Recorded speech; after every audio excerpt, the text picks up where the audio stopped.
Rucher de Crône. Je suis venu voir un peu ce qui se passe. J'ai pris une photo ou deux de toit pour montrer à une ou personne ou deux que les agrafes tiennent bien sur les toits. Il n'y a pas trop de problèmes. Faut juste bien les fixer et toutes les installer, pas quelques-unes, toutes celles qu'on a. La vingtaine de pincettes, il faut les installer. Je montre ici. Bon, celui-là, c'est vrai qu'il y en a une qui est un peu décrochée, mais vraiment, là, je triche pas, hein. Franchement, c'est facile à remettre. Et de ce côté, j'ai rien touché depuis une semaine et on voit que c'est bien stable. Toutes les agrafes sont là, toutes les pinces sont là, c'est bien plat. Et de l'autre côté, on voit la boîte de capture avec la bouteille qui est restée bien stable. Bon, il n'y a pas eu de tempête non plus chez moi, hein. Faut pas rêver, hein. Donc là, j'ai allumé le téléphone parce que j'ai vu un frelon qui tournait. J'en ai vu un premier qui est reparti très vite et un deuxième là qui était devant la tente. Donc je me suis dit que peut-être je pouvais filmer une première capture. Pour l'instant, j'ai assisté qu'à une seule capture de frelon.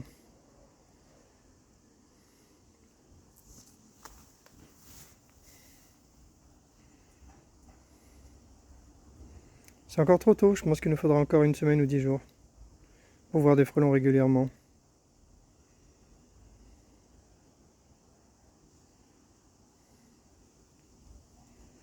On voit que les abeilles sortent facilement.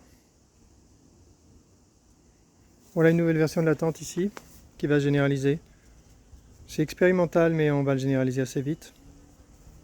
On a du grillage sur le côté gauche, probablement sur le côté droit aussi. Au milieu, ce sera du tissu pour simplifier. On va vérifier que tout ça marche bien et ça sera le nouveau modèle de tente pour 2025 et peut-être même 2024-2025. Voilà pour les nouveautés.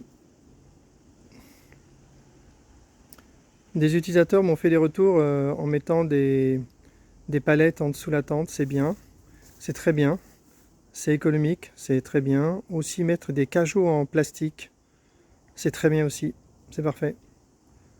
Essayer de mettre des trucs pas chers, c'est bien. De la récup quoi. Et là, sur la tente de gauche, je suis en train de tester une tente qui aurait une porte un peu plus grande, réglable avec une espèce de rideau qu'on a découpé, donc il faut faire ça proprement. Donc je suis en train de tester ça.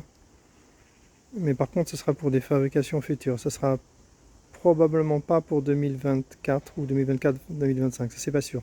Parce que le temps de les faire fabriquer, il faut plusieurs mois. Mais l'idée est là quand même. Tout ça, on va le peaufiner, la tente va passer d'un stade plateforme de développement à un produit plus fini, très probablement pour la saison prochaine.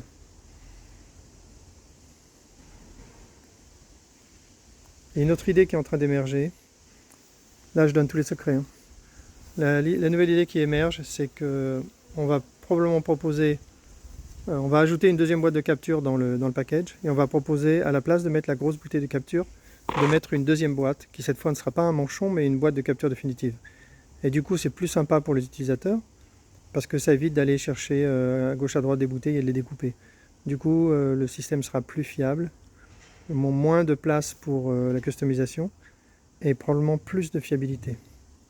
On voit sur la deuxième tente, c'est pas mal actif hein, les abeilles, hein. Les abeilles elles sortent encore, hein, elles sortent bien, hein. C'est cool, hein. Je vais pas regarder ce qu'il y a dans les ruches puisque moi j'ouvre pas les ruches de base, mais à mon avis elles ont des réserves. C'est vraiment très très bien.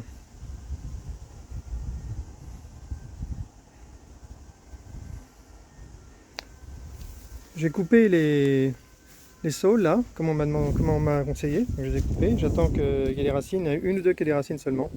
J'attends et je les planterai ici. Et puis là, sur cette deuxième ruche, à partir de la droite, j'ai prévu d'endormir toutes les abeilles. J'ai la boîte. Il faut que je fasse une sorte de casier pour récupérer toutes les abeilles, mettre la reine de côté, et puis regarder si j'arrive à séparer les varrois. Donc ça c'est le plan. Il faut que je prenne mon courage à deux mains pour le faire, probablement un jour où il fera très beau. Là pas aujourd'hui parce que là il pleut, il a vaguement pleuvioté, très, très légèrement. Donc je ferai plutôt ça demain après-demain, enfin un jour de beau soleil. Bon, ben, je crois que ça va être tout pour ma petite visite à Crône, hein. Là on voit que ma boîte de capture avec la bouteille dessus se tient plutôt pas mal. Mais c'est vrai que je reconnais que le montage de la boîte réclame du soin. Il ne faut pas le faire à l'arrache, il faut le faire lentement. Donc ça sera l'objet d'une amélioration pour que ce soit vraiment plus facile à installer. Mais là, l'urgence en ce début de saison, c'est d'avoir une tente qui fonctionne bien partout, chez tout le monde. C'est pas d'avoir un truc hyper facile à installer, même si évidemment c'est important aussi. On en a conscience. Donc on va s'en occuper.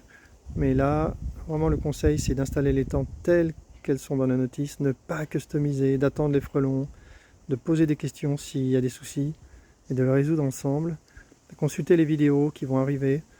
Là, mon souhait, là, c'est d'avoir le plus rapidement possible des retours d'utilisateurs avec des tentes qui fonctionnent pour qu'ensuite les utilisateurs qui sont en retard ou qui sont moins habiles puissent voir ces vidéos et comprendre que s'ils font le montage standard, eh bien ça marchera pour eux aussi. Donc voilà, ça c'est mon urgence à moi.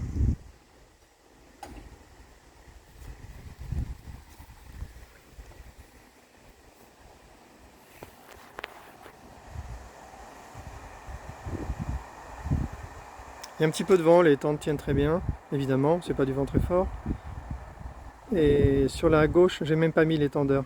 Il faut que je le fasse, je vais le faire. Bon, je suis bien ici, je resterai bien ici à parler tout seul. Mais bon, il faut rentrer aussi. Ce matin, j'ai reçu 4000 boîtes de capture. Je les ai ouvertes et j'ai vu que c'était nickel le produit, donc ouf. C'est toujours une inquiétude quand on reçoit des produits de Chine. Si ça va pas, on ne sait pas ce qu'on pourrait faire. Hein. Heureusement qu'ils sont hyper fiables dans leur production. Et qu'on sait aussi communiquer avec eux de manière nickel, quoi. Sinon, sinon ce serait des catas. Quoi. Par exemple, c'est pas du tout théorique. Contrairement à ce que dit André qui pense que je suis paranoïaque, en fait il y a un frelon à gauche. C'est pas du tout théorique, on a commandé des tasses Apis mellifera, on a un frelon en vol stationnaire. Et elles sont arrivées toutes cassées, on en a sauvé très peu. Voilà un frelon qui chasse.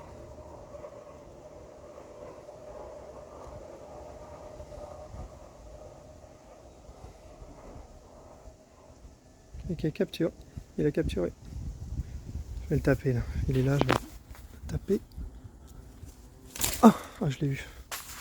Je l'ai eu, il a lâché l'abeille. Donc il a capturé et il est parti avec l'abeille. Donc peut-être que ma porte est trop haute, à voir. Je vais la descendre un petit peu et on verra. Bon, et là il a dû lâcher l'abeille, donc je pense qu'il va se remettre à chasser dans pas très longtemps.